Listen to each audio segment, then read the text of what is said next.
The U.S. National Security Agency has gone to staggering lengths to hoard the private data of millions of people, but all the effort seems to have been in vain. An independent study now suggests all that information has simply failed to produce actionable results in averting terrorist attacks. RT's Marina Portnaya explains. When Edward Snowden first revealed the U.S. government's indiscriminate collection of every American's phone data, U.S. President Barack Obama defended the program, insisting that dozens of threats around the world have been averted, courtesy of the National Security Agency. NSA Chief General Keith Alexander claimed metadata collection has thwarted 54 different terrorism-related activities post 9/11.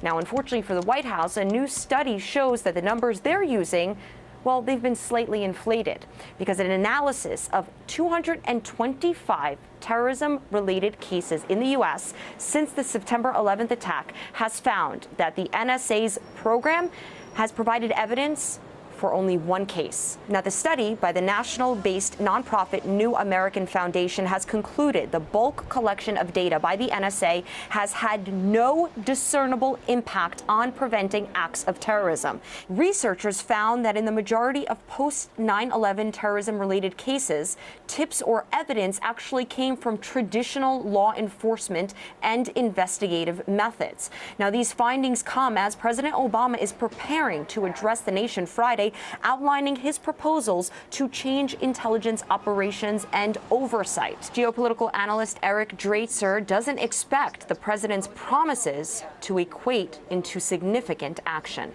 I think that the reality is that what we're looking at is a vast infrastructure with billions of dollars invested in it over the course of multiple decades. So whatever Obama might be able to say politically, using whatever rhetorical cover he needs, the reality is that the infrastructure is not going anywhere. The scaling back is only going to be superficial because, as we know, the surveillance program itself is all pervasive. It goes to hardware, it goes to software, it goes to the companies themselves, the servers, the cables themselves. So as I said, it is a closed system that they've created. So for Obama to be able to say, oh, well, I can scale back this system, this is merely for public consumption. Just last month, a task force appointed by the president himself also concluded that the NSA's counterterrorism programs are not essential to preventing attacks.